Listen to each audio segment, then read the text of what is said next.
नमस्कार दोस्तों, मैं हूं दिनेश के वोरा। बहुत बहुत स्वागत है आपका आज के स्पेशल प्रोग्राम के अंदर। दोस्तों, बात करेंगे आज चीन के द्वारा टेक्नोलॉजी के शिकंजे के ऊपर कि कैसे चीन ने बहुत आराम से टेक्नोलॉजी को रिस्ट्रिक्ट किया है। सिर्फ भारत को ही नहीं, दुनिया के बहुत सारे देशों। कहते हैं ना, बंद हो मुट्ठी तो लाख की, खुल गई तो फिर खाक की। यही सच है। चाइना ने जो आज से करीब करीब 25-30 साल पहले अपने रिसर्च और इनोवेशन के जो बीज बोए थे, आज वो वृक्ष बनकर फल दे रहे हैं। और कोई ऐसा फील्ड नहीं बचा जहां चाइना की मोनोपोली ने दुनिया को अब परेशान नहीं किया है।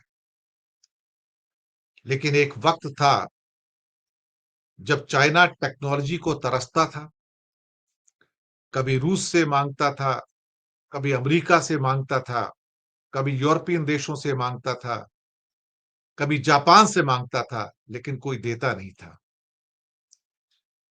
क्योंकि टेक्नोलॉजी वो चाबी है कि जिसके पास आ जाए उसकी सोने की खान खुल जाती थी।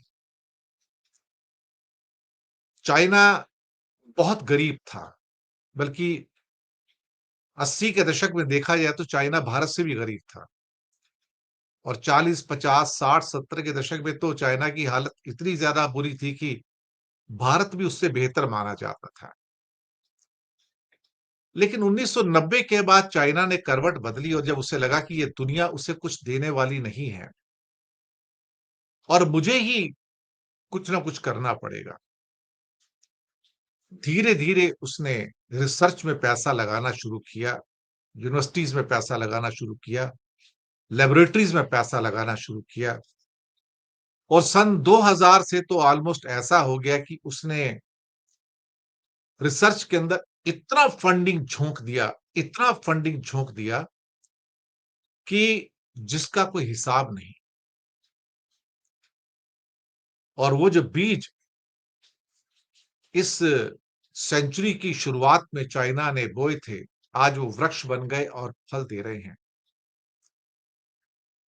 टेक्नोलॉजी डेवलप की, इनोवेशन किए, रिवर्स इंजीनियरिंग की, साम दाम दंड भेद। हर 10 साल में कम्युनिस्ट पार्टी की मीटिंग होती थी, एक फील्ड चुन लिया जाता था along with other subordinate fields कि इसमें महारत हासिल करनी है। चाहे वो सेमीकंडक्टर चिप्स थे, चाहे वो रेयर अर्थ थी, चाहे वो सोलर एनर्जी थे, चाहे वो बैटरीज थे, या इसके अलावा दवाइयां बनाने के लिए जो एपीआई, जो रॉ मटेरियल होता है वो था, या फिर एक सबसे बड़ी विक्ट्री उसने हासिल की जिसे लोग आज की डेट में नाप नहीं पाते हैं, वे नहीं कर पाते हैं, वो थी कंज्यूमर गुड्स को उस लेवल पर पैदा करना कि जहां पर उसकी कॉस्ट ऑफ प्रोडक्शन आधे से भी कम हो जाए। बस यहीं से चीन दुनिया की फैक्ट्री बन गया। और जब उसके हाथ में मोनोपोली आ गई, उसे पता लग गया कि रेयर अर्थ का 90% तो उसी के पास है। लोग कहते हैं 67% है, लेकिन इन एक्चुअलिटी प्रोसेसिंग के अंदर तो 90% उसके पास है। सोलर बैटरी का 90% उसके पास है। इलेक्ट्रिक व्हीकल्स का 90% उसके पास है। इसके अलावा जो एपीआई है, दवाई बनाने के जो सो कॉल्ड रॉ मटेरियल है, उसका 90% उसके पास है। सेमीकंडक्टर, दुनिया के 70% सेमीकंडक्टर चीन पैदा करता है, जो मिडिल लेवल के हैं। और जो कंज्यूमर गुड्स हैं, ऐसा लगता है कि वह स्वीपिंग चेंजेस हैं। ऑलमोस्ट 70 से 80% दुनिया के कंज्यूमर गुड्स सिर्फ और सिर्फ चाइना बनाता है। अगर आप सोचिए कि दुनिया में जितना गारमेंट्स बिकता है, जो एक्सपोर्ट होता है दुनिया के देशों के द्वारा, उसमें 30-31% जो कपड़े हैं आपके पहनने के, वो सिर्फ और सिर्फ चाइना भेजता है। 70-80% जो इंडस्ट्रियल टेक्सटाइल है, चाइना भेजता है। आपके जो स्पोर्टिंग टेंट्स वगैरह होते हैं, उसके इक्विपमेंट्स होते हैं, 70-80% चाइना भेजता है। कभी-कभी ऐसा होता है कि आप नाम लीजिए और चाइना कहेगा मैं बनाता हूं। आप नाम लीजिए और मैं बनाता हूं।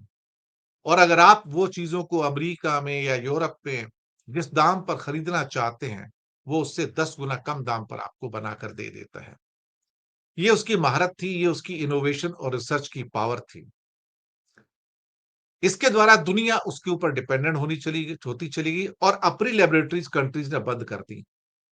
और फिर एक टाइम ऐसा आया कि जब यही कंट्री जो लोगों से भीख मांगता था चाइना की, मुझे टेक्नोलॉजी दो, मुझे टेक्नोलॉजी दो, 50 के दशक में, 60 में, 70 में, 80 में, 90 में कोई देता नहीं था उसको।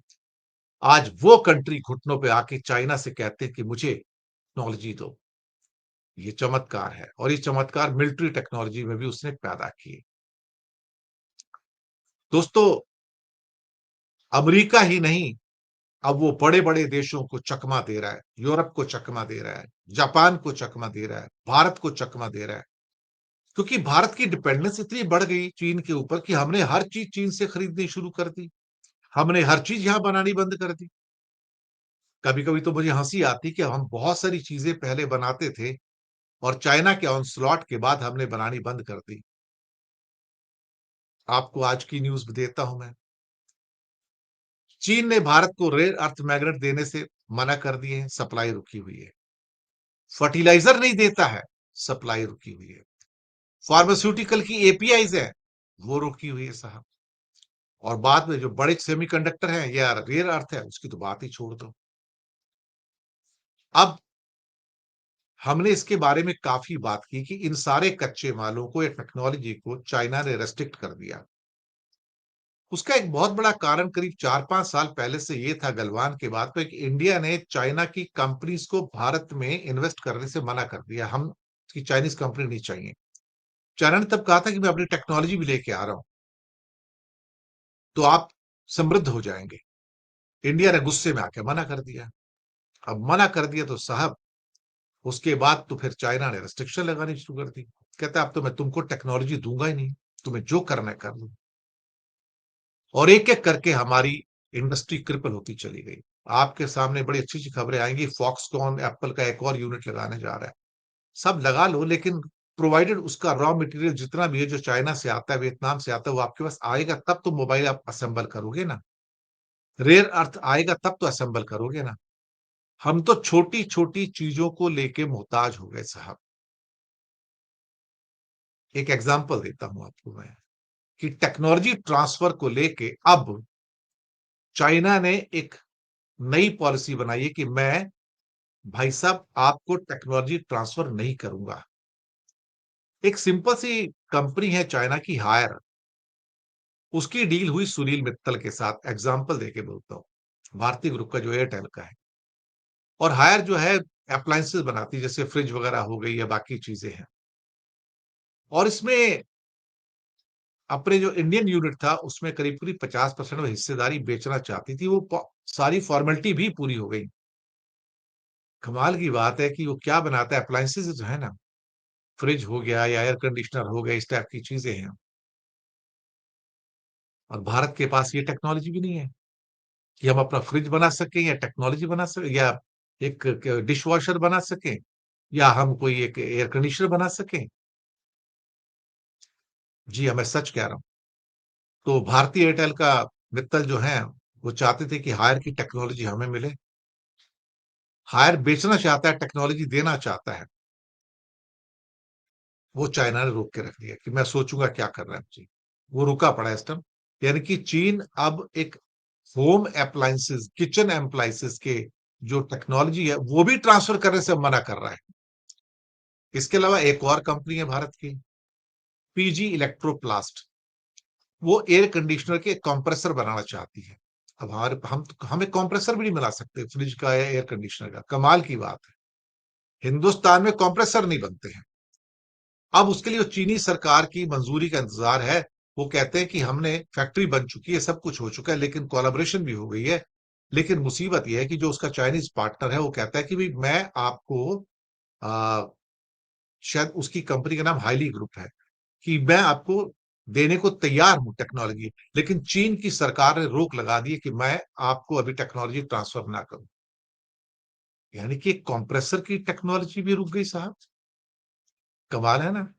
होम अप्लायंसेस के अंदर डिश वॉशर की, एयर कंडीशनर और एक क्या कहते हैं कि फ्रिज की टेक्नोलॉजी भी चाइना ने रोक दी। क्या हमको ये भी मतलब बनाने की अब इतनी हमारी बुरी हालत होगी, हम ये भी नहीं बना सकते हैं? और खास तौर से जो ऑटोमोबाइल के सौदे हैं जिसमें इलेक्ट्रिक व्हीकल है, वो तो सारे इलेक्ट्रिक व्हीकल, सारी टेक्नोलॉजी चाइना की 100% है वो तो। अब चाइना ने उसके ऊपर अपने क्रू स्क्रू जो कसने शुरू कर दिए, और वो नहीं चाहता कि इंडिया तो छोड़ो, वो अमेरिका को भी देने को तैयार नहीं अब टेक्नोलॉजी। और चाइना की कंपनियों ने अपने जो पार्टनर्स हो सकते थे बताया, तो उनका कहना है कि नहीं भैया तुम रुक जाओ, तुम कोई भी अपनी डील जो है, टेक्नोलॉजी जो है, इलेक्ट्रॉनिक जो आपके ऑटोमोबाइल्स है वो ट्रांसफर नहीं करोगे। तो भारतीय कंपनियों की जो एक्सपेंशन योजनाएं थी या जो प्रोडक्शन योजनाएं थी वो देर हो गई साहब। एक कंप्रेसर के टेक्नोलॉजी नहीं मिल पा रही है साहब, फ्रिज की टेक्नोलॉजी नहीं मिल पा रही है, एसी की टेक्नोलॉजी नहीं मिल पा रही है।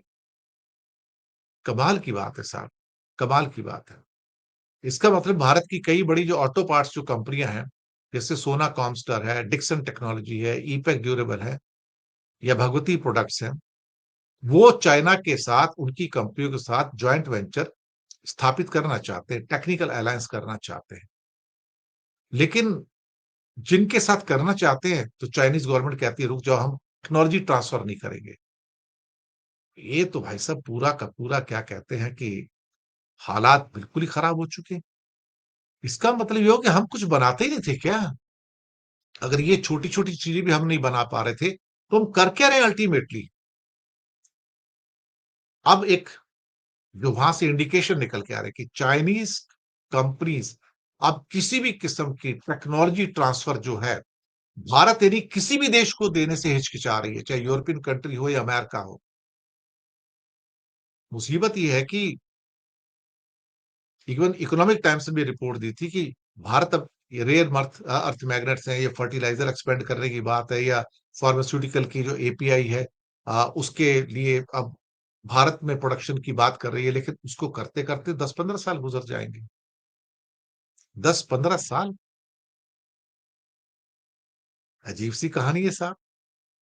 तो टेक्नोलॉजी ट्रांसफर हो ही नहीं रहा है। उसके बाद आगे चलते हैं, इस बीच हमारे साथ अखिल पाशा, हमजा गाजी, सफा शेख और दीन सिंह ये हमारे साथ जुड़े हैं। अब अगली स्टोरी पे चलते हैं। अगली स्टोरी क्या है? दरअसल ये सारी रिपोर्ट्स अब बिल्कुल क्लियर हो गई कि China is restricting the technology transfer to India in the electronics and manufacturing sector. उसका ऑब्जेक्टिव क्या है? ऑब्जेक्टिव बड़ा क्लियर है कि जिस जिस देश को भी वो टेक्नोलॉजी ट्रांसफर है उसका इलेक्ट्रॉनिक्स और मैन्युफैक्चरिंग में, वो चाहता है कि उन देशों की इंडस्ट्रियल ग्रोथ स्लो हो जाए। अब मोनोपोली उसकी है ना, तो वो भी चाहता है कि इंडिया की इंडस्ट्रियल ग्रोथ स्लो हो जाए, और इसलिए वो ट्रेड बैरियर पैदा कर रहा है और एक्सपोर्ट के ऊपर रेस्ट्रिक्शंस लगा रहा है, कर्ब लगा रहा है, चाहे वो किसी भी किस्म के हो, चाहे सोलर के हो, चाहे रेयर अर्थ के हो, चाहे बैटरी ट्रांसफर के हो, कुछ भी हो। तो China is not only preventing the transfer of critical know-how, also stopping the skilled workers and specialized equipments to India, which can impact sector like smartphone manufacturing and other critical sectors. Rare earth की बात तो हम करते हैं, उससे पूरा का पूरा जो हमारा मामला ऑटोमोबाइल का बिगड़ा पड़ा है। स्लो डाउन ऑफ फॉक्सकॉन, ये आपके सामने इस टाइम।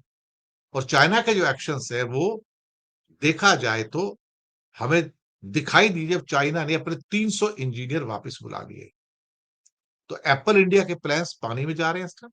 क्योंकि अपने यहाँ पे अगर कोई टीम इंजीनियर्स की तैयार करेंगे, एक्सपर्ट्स की, तो बहुत साल लग जाएंगे। कुछ लोग कहते हैं कि चाइना इंडिया की मैन्युफैक्चरिंग एम्बिशंस को सैबोटेज करना चाहता है, कि China is trying to prevent India from becoming a major manufacturing hub, particularly in the high tech industry, impact on the electric vehicle sector वो बहुत ही बड़ा है, इवन अमेरिका के अंदर वो हो रहा है। अब सवाल ही पैदा होता है कि अ, क्या भारत इसमें कुछ कर सकता है क्या? कोई काउंटर मेजर्स हैं क्या? मुझे लगता है कि इंडिया के पास वो लीवरेज नहीं है कि भारत कोई चीज बैन कर दे। वैसे भी इंडिया का मुश्किल से $15 बिलियन का एक्सपोर्ट है चाइना को, और चाइना से $120 बिलियन का इंपोर्ट है।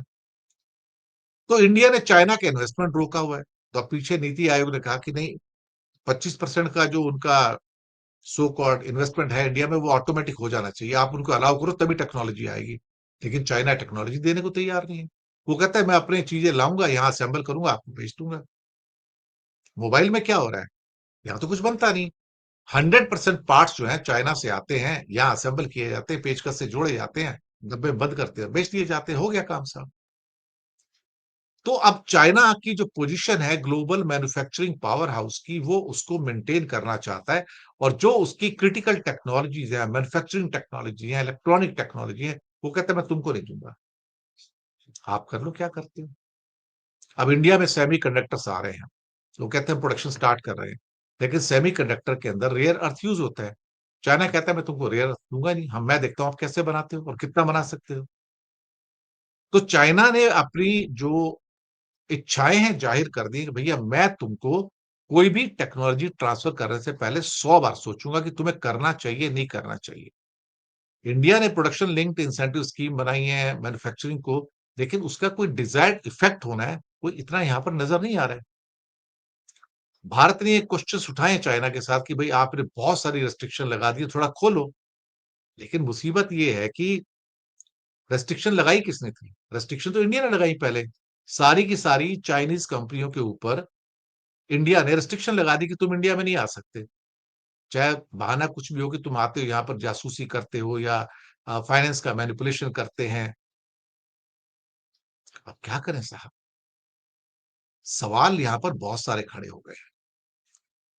अब एक बात तो बिल्कुल पक्की है, चाइना को जैसे ये एहसास हुआ पिछले 1 डेढ़ साल में 2 साल में कि इंडिया और अमेरिका जो है और यूरोप भी, वो एक एफोर्डेबल इलेक्ट्रिक जो व्हीकल्स हैं उसको बनाने की दिशा में तेजी से बढ़ रहे थे।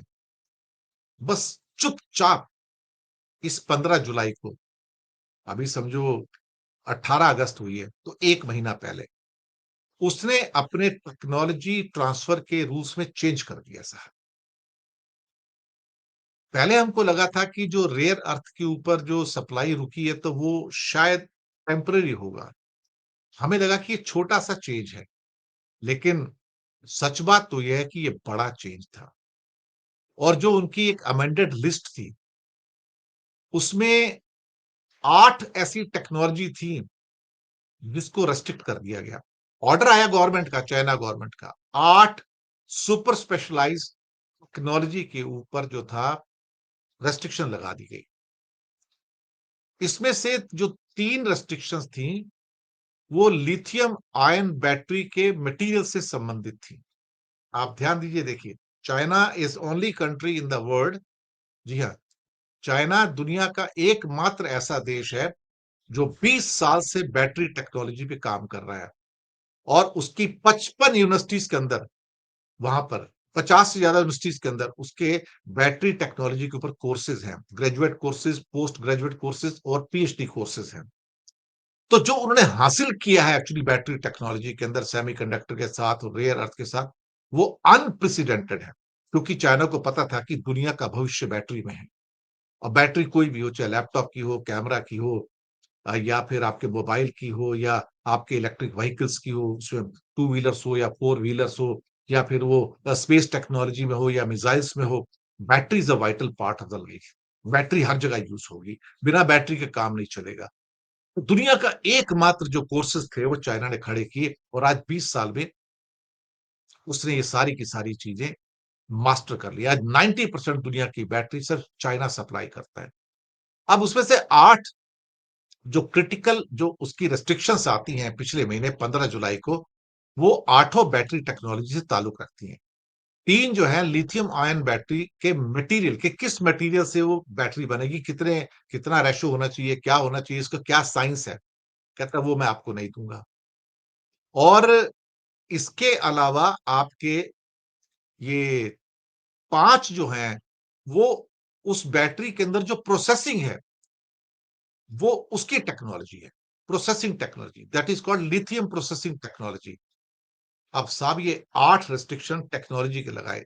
3 रिस्ट्रिक्शन थे लिथियम आयन बैटरी की मटेरियल से और 5 थे लिथियम के प्रोसेसिंग से। इसका ईवी बाजार के ऊपर एक बहुत बड़ा असर पड़ा। यानी कि टेक्नोलॉजी ट्रांसफर नहीं होगी तो भारत कैसे बैटरी बनाएगा? हमारे पास बैटरी टेक्नोलॉजी नहीं है। अमेरिका के पास भी बहुत लिमिटेड है। भारत, अमेरिका और यूरोप के लिए इससे बुरा समय हो नहीं सकता था। यानी कि ये सभी जो एरियाज़ थे, अमेरिका हो, यूरोप हो, भारत हो, ये बड़ी संख्या में इलेक्ट्रिक व्हीकल्स और टू व्हीलर्स बनाने की कोशिश कर रहे थे और अचानक चीन के इस फैसले ने इस रास्ते को कठिन कर दिया और ये 8 के 8 जो टेक्नोलॉजी थी, जो बैटरी टेक्नोलॉजी थी, उसे रिस्ट्रिक्ट कर दिया कि ये आपको नहीं दिए जाएँगे, ना चीन को, ना अमेरिका को, ना भारत को, ना यूरोप को। तो चीन के जो बैटरी के जो सीक्रेट थे, वो चीन ने दरअसल तिजोरी के अंदर बंद कर दिए। तिजोरी में बंद कर दिया उसने। अब अब टेक्नोलॉजी नहीं है, तो आपको सीधा प्रोडक्ट खरीदना पड़ेगा। यानी कि सीधी बनी-बनाई आप बैटरी लोगे और उससे आपका प्रॉब्लम सॉल्व नहीं होता है। क्योंकि वो जितने की बनाएगा उसको 10 गुना दाम पे बेचेगा और प्रॉफिट कमाएगा। लेकिन आपको टेक्नोलॉजी ट्रांसफर नहीं करेगा कि आप इंडिया में बना सको या अमेरिका में बना सको। मैं आपको एक-एक करके आज ऐसी चीज़ें बता रहा हूँ जो आपको किसी और प्रोग्राम में नहीं मिलेंगी। अब लिथियम आयरन फॉस्फेट बैटरी जो है, वो किसी भी इलेक्ट्रिक व्हीकल का बेस है, इसकी लागत भी कम आती है। हालाँकि ये निकेल वाली जो कारें हैं, निकेल से जो बनती है बैटरियाँ, ये उतनी तो पावरफुल नहीं है, लेकिन सेफ बहुत है। लंबे टाइम तक चलती हैं, सस्ती होती हैं, किफ़ायती होती हैं। तो इलेक्ट्रिक कार हो या फिर सो कॉल्ड जिसे क्या कहते हैं कि टू व्हीलर्स हो, ये उसके लिए बहुत ज़रूरी है।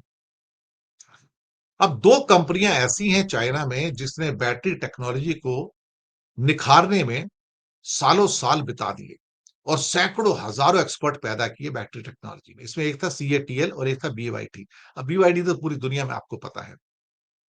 अब बिल्ड योर ड्रीम्स जो है। अब ये सीएटीएल और बीवाईडी ने क्या कहते हैं कि केमिस्ट्री की टेक्नोलॉजी को निखारने में कई डेकेड्स लगा दिए और जिस सुपर स्पेशलाइज्ड तरीके से उसमें जो उसके मटेरियल्स उसको यूज़ करना है, उसकी लेयर्स बनानी है, उसके ऊपर कोटिंग करनी है या उसमें कोई स्पेशल केमिकल एजेंट्स मिलाने हैं। बहुत सारी चीज़ें ऐसी जो उन्होंने की, लेकिन ये उन्होंने किसी को बताई नहीं। अब सवाल ये पैदा होता है कि कौन-सी बैटरी कितने टाइम चल सकती है? वो कहते हैं 300 किलोमीटर चलाएगी गाड़ी, 400 किलोमीटर, 500 किलोमीटर और फिर क्या ऐसी कार क्या 10 लाख रुपए में बेची जा सकती है? उससे कम में बेची जा सकती है? किफ़ायत भी देखनी है, लंबे टाइम तक गाड़ी भी चले। अब मुसीबत ये है कि इंडिया के जो स्टार्टअप्स थे, उन्होंने चाइनीज़ इक्विपमेंट को इम्पोर्ट करके थोड़ा-सा अपनी स्थितियों को आसान करने की कोशिश की थी। लेकिन अब ये सारी की सारी चीज़ें अटकती नज़र आ रही हैं। अब हर चीज़ को बीजिंग के अंदर परमिशन चाहिए। वो कोई भी टेक्नोलॉज़ी ना बेच सकते हैं, ना कुछ करेंगे और इससे वहाँ पर देरी हो रही है और दुनिया में कहीं भी अगर कोई प्रोडक्शन शुरू करना चाहता है, वो नहीं कर पाएगा। अब ये जो बैटरीज़ हैं, ये उसकी कार की लागत का एक बड़ा हिस्सा होती है। लेकिन वो उसके प्रोडक्शन की हर स्टेज को प्रभावित भी तो करती है ना साहब। अब भारत जो है, वो बैटरी बनाता ही नहीं एक्चुअली देखा जाए तो। बैटरी में जो केमिकल यूज़ होते हैं, वो केमिकल अधिकतर चाइना के यूनान और सिचुआन जो प्रोविंस है, वहाँ से प्राप्त होते हैं। अब मुसीबत ये है कि चाइना के जो एक्सपोर्ट लाइसेंस हैं, वो सिर्फ रेडीमेड पाउडर को ही कवर नहीं करते, बल्कि उसे बनाने के लिए जो टेक्नीक्स हैं, वो उसको भी अब कवर कर रहे हैं, यानी कि प्रोसेस को भी कवर कर रहे हैं।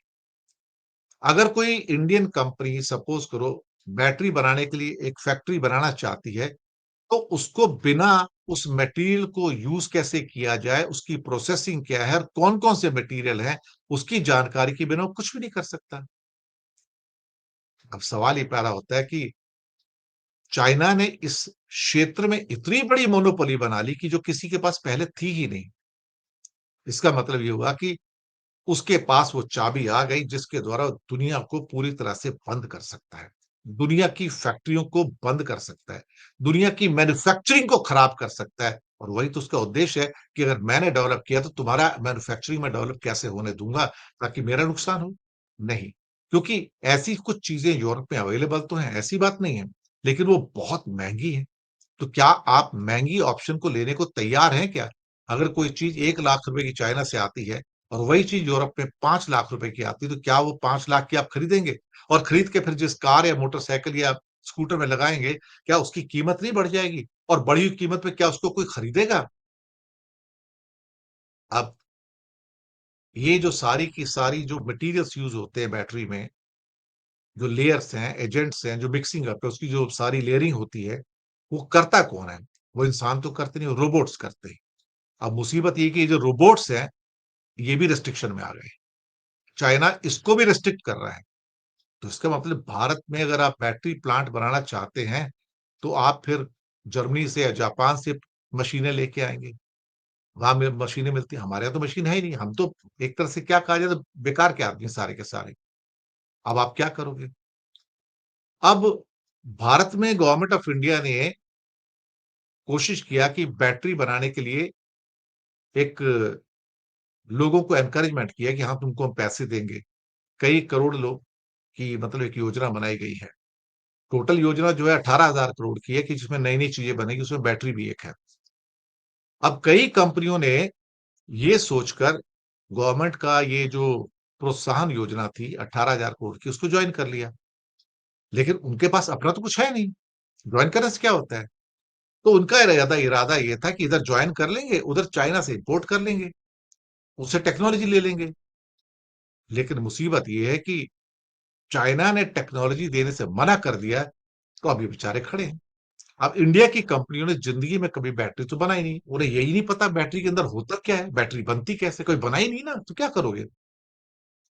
तो चीन की मदद के बिना दरअसल हमें जो समस्याएँ सामने पैदा हो रही हैं, वो ये है कि हमारे पास वो टेक्नोलॉजी नहीं है जिसके द्वारा हम बैटरी बना सकें। हमारे वो एक्सपर्ट्स भी नहीं हैं।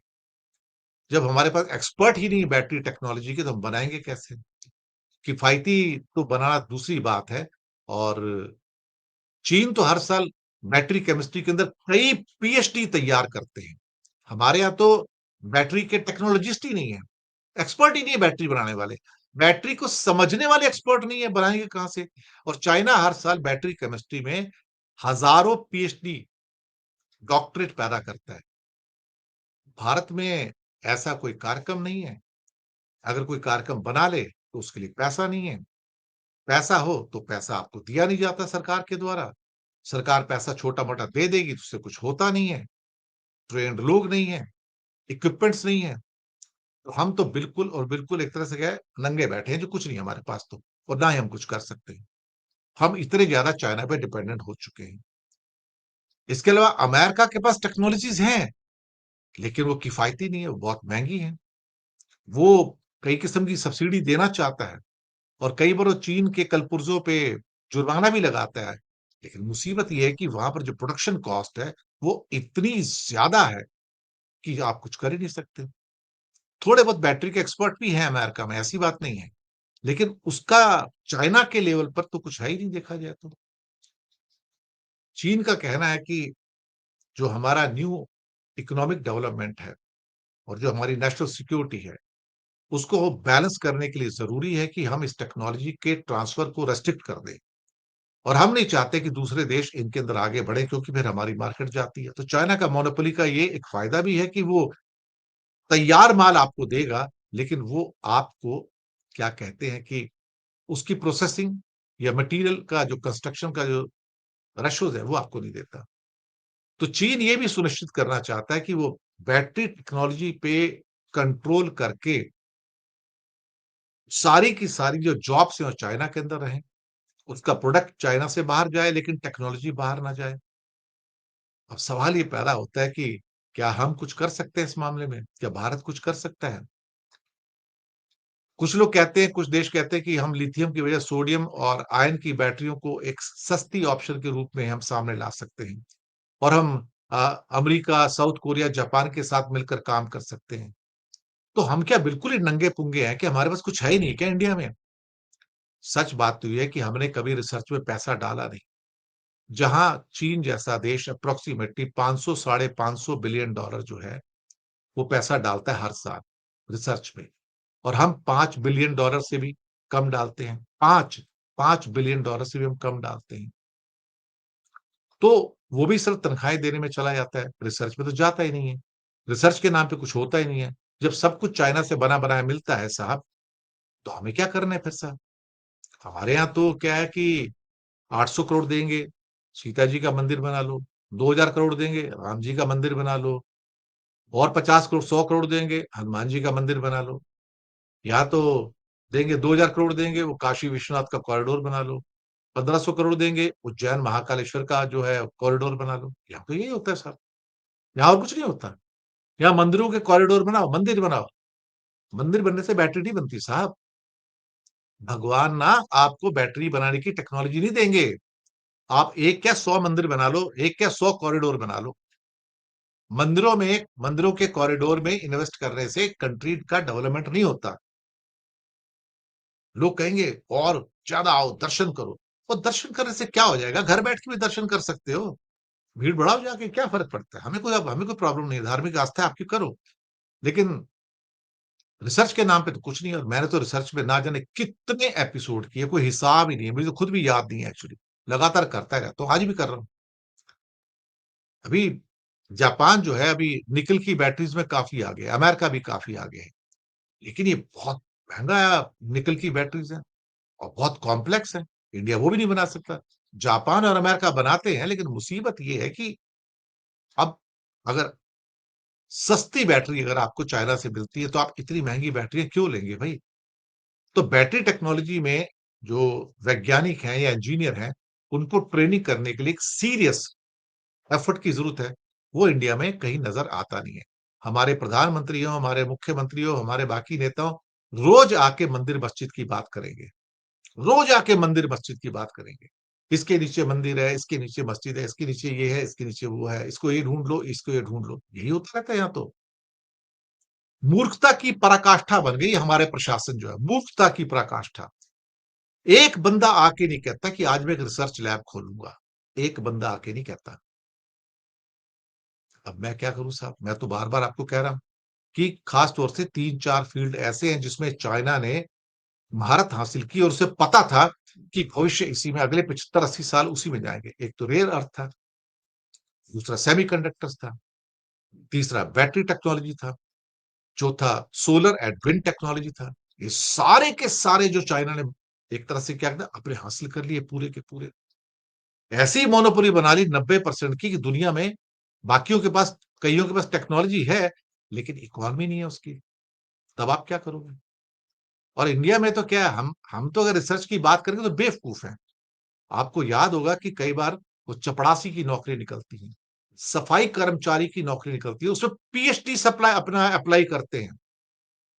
जिन्होंने डॉक्टरेट की हुई है ना पीएचडी, वो अप्लाई करते हैं सफाई कर्मचारी के लिए, क्लर्क की पोस्ट पे, छोटे असिस्टेंट की पोस्ट के ऊपर और चपड़ासी की पोस्ट के लिए, उसके लिए पीएचडी अप्लाई करते हैं।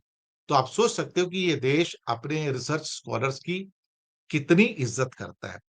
यानी कि यहाँ जो चौथी क्लास पास है ना, जो नेता है सारे के सारे या जितने भी हमारे प्रशासन के अंदर आईएएस, आईपीएस जो मीर जाफर और जयचंद बैठे हुए हैं, जो संविधान को धोखा देते हैं और चौथी क्लास के पैरों में पड़ते हैं। आप सोचो देश तरक्की कैसे करेगा साहब? कैसे करेगा? अब आम जनता को जो भी चीज़ चाहिए वो किफ़ायती दाम पर चाहिए। अगर आप एक 40 लाख की गाड़ी बनाएँगे और वही गाड़ी 10 लाख की भी बन सकती है, उसी स्टैंडर्ड की, उतनी ही पॉलिश्ड, तो लोग 40 लाख की गाड़ी क्यों लेंगे भाई? सोचने वाली बात है ना। तो ये सारी की सारी जो चीज़ें बन रही हैं, अब वहाँ पे बनी-बनाई चीज़ आती है, जैसे किया मोटर्स है या एमजी मोटर्स है, उनकी जो सारी की सारी जो चीज़ें हैं, वो बनी-बनाई सारी चाइना में, यहाँ तो असेंबल करके बेच दी जाती हैं। पर इंडिया में वो उसको यूज़ करने वाली जो सारी की सारी चीज़ें हैं, वो वहाँ पर नहीं है। पूरी की पूरी गाड़ी जो है, एक-एक पार्ट सब बाहर से आता है और यहाँ पे तो कुछ होता ही नहीं है। यहाँ पे कुछ गाड़ियाँ बनती हैं, टाटा वगैरह बनाते हैं, लेकिन बहुत सारे पार्ट ऐसे हैं इंजन के और बाकी रेयर अर्थ वगैरह सारे बाहर से आते हैं और पचासों ऐसी चीज़ें जो इंजन की होती है और बाकियों की जो बाहर से आती है इंडिया में। हालाँकि इंडिया में ऑटोमोबाइल का इकोसिस्टम अच्छा है, ऐसी बात नहीं है, लेकिन वो वैसा नहीं है जिसे आप कहो कि एकदम से टॉप क्लास, वर्ल्ड क्लास हो जाए। तो हमारी गाड़ियाँ दुनिया में बिकती नहीं ना इतनी, थोड़ी बहुत बिक जाती हैं, अफ्रीका वगैरह में चली जाएँ, यहाँ-वहाँ चली जाएँ तो बिक जाती हैं। लेकिन हमारी गाड़ियों की गिनती कोई इंडिया की कोई ऐसी थोड़ी है कि बहुत पावरफुल गाड़ियाँ और दुनिया में बिकना शुरू कर देंगे, ऐसा कुछ है नहीं वहाँ पर। तो यहाँ पर 2-3 चीज़ें जो मैंने आपके सामने जो रखी हैं, वो ये हैं कि ख़ास तौर से हमारे पास जो टेक्नोलॉजी की है बहुत बड़ी कमी है और जो टेक्नोलॉजी है, यही हमको आगे ले जा सकती है। दुनिया में यही वो चीज़ है जो हमको शायद दुनिया का किंग बना सकती है। आज मैंने बैटरी टेक्नोलॉजी पे काफ़ी बात की, कई बार मैं रेयर अर्थ पे काफ़ी बात करता हूँ, कई बार मैं सोलर एनर्जी और सेमीकंडक्टर पे भी बात करता हूँ। पर फिर मैंने कहा ना कि हमारे प्रधानमंत्री आएँगे, बड़ी-बड़ी बातें करेंगे, कभी लाल किले से, कभी कहाँ से, हम ये बनाएँगे, हम वो बनाएँगे, सेमीकंडक्टर बनाएँगे। अरे भई तुम्हारे पास सेमीकंडक्टर की टेक्नोलॉजी है क्या? आप उसके बनाने की मशीनें सारी की सारी एएसएमएल नीदरलैंड से आते हो। और उसकी बाकी जो डिज़ाइनिंग है वो पता लग रहा है कि वो कोई ताइवान से आ रहा है, कोई अमेरिका से आ रहा है। हमारे यहाँ से क्या आ रहा है भाई साहब? कुछ भी कुछ भी तो नहीं। पर हाँ, लाल किले से सेमीकंडक्टर की फाइल 60 साल से अटकी हुई है, लटकी हुई है, भटकी हुई है। पता नहीं इनका स्क्रिप्ट राइटर कौन है मोदी जी का, जो इतनी गंदी भाषा के अंदर लाल किले की प्राचीर से भाषण करता है। कभी-कभी तो लगता है कि ये आदमी प्रधानमंत्री बनने के लायक ही नहीं था, लेकिन प्रधानमंत्री बन गया। प्रधानमंत्री लाल किले से 15 अगस्त को बोलता है क्या? फाइल 60 साल से सेमीकंडक्टर की अटकी हुई थी, लटकी हुई थी, फटकी हुई थी। 60 साल पहले कहाँ था सेमीकंडक्टर यार? क्या बात कर रहे हो यार? इंडिया ने एक कंपनी खोली थी एक वहाँ पर, ऐसी बात नहीं है, मोहाली सेमीकंडक्टर्स। लेकिन वो बहुत अर्ली स्टेज थी, उस टाइम अमेरिका में भी कुछ नहीं हुआ था 60 साल पहले तो। डायोड बना करते थे उस ज़माने में, सेमीकंडक्टर कहाँ बनते थे उस टाइम? लेकिन साहब झूठ बोलने की तो आदत है ना इनकी तो। अगर इनको इतना ही घमंड था कि 60 साल से अटकी हुई है, तो पहले 11 साल आप क्या कर रहे थे? आपका तो 11वाँ साल चल रहा है, 12वाँ साल शुरू हो जाएगा आप कब का। तो पहले 11 साल क्या मोदी जी झक मार रहे थे क्या? अब उनको ध्यान नहीं है कि फाइल लटकी हुई है, अटकी हुई है, भटकी हुई है? यही हाल है साहब। मुझे लगा कि इस विषय पर बात करनी ज़रूरी थी, आप तक पहुँचाना ज़रूर था कि हमने कैसे अपने वैज्ञानिकों का अपमान किया, इंजीनियर्स का अपमान किया, इनोवेटर्स का अपमान किया। हमने रिसर्च का अपमान किया और हमने साइंस का अपमान किया। हम सिर्फ मंदिरों में और मंदिरों के कॉरिडोर में पैसा झोंकते रहे, लेकिन हमने साइंस में पैसा नहीं झोंका। हमने एजुकेशन में पैसा नहीं झोंका, बल्कि मोदी जी वो वाहिद प्रधानमंत्री बने, जिन्होंने एजुकेशन के अंदर पैसे किए और जितना पैसा आज से 10 साल पहले मनमोहन सिंह खर्च करते थे एजुकेशन पे, आज मोदी जी उससे 50% भी खर्च नहीं करते, उससे भी नीचे आ गए हैं। यही अंतिम सच है। यही अंतिम सच है। जैसे बीज बोओगे, वैसे ही फल मिलेगा। अब जाओ, मंदिरों में जाओ, कॉरिडोर बन रहे हैं, दर्शन करो, लेकिन उससे बैटरी नहीं बनेगी, सेमीकंडक्टर नहीं बनेगा, रेयर अर्थ नहीं बनेगा, सोलर सेल्स नहीं बनेंगे। असेंबल करते रहो, असेंबलिंग का मतलब वो नहीं होता है। चलो, और जो भी है, विदा लेंगे आपसे, शुक्रिया अदा करेंगे। ऐसे प्रोग्राम में भी आप आते हो इतनी बड़ी संख्या में तो अच्छा लगता है। चैनल को सब्सक्राइब कीजिएगा, अपनी फीडबैक देते रहिएगा। हो सके तो छोटी-छोटी आर्थिक मदद कर सकते हैं, क्योंकि आपकी मदद नहीं होगी तो रिसर्च कैसे होगी? हम तो रिसर्च करें, आप तक पहुँचाएँ ना कम से कम, ये सारी की सारी इन्फॉर्मेशन। तो नीचे यूपीआई नंबर और बैंक अकाउंट नंबर दिए हैं, किसी एक को चुनकर छोटी-सी मदद करेंगे, तो रिसर्च बेस्ड रिपोर्टिंग को आगे तो बढ़ाने में आप हमारे सहयोगी बनेंगे। बहुत-बहुत शुक्रिया आपका, मिलते हैं बहुत जल्दी फिर आपसे अगले अंक में। Thank you very much.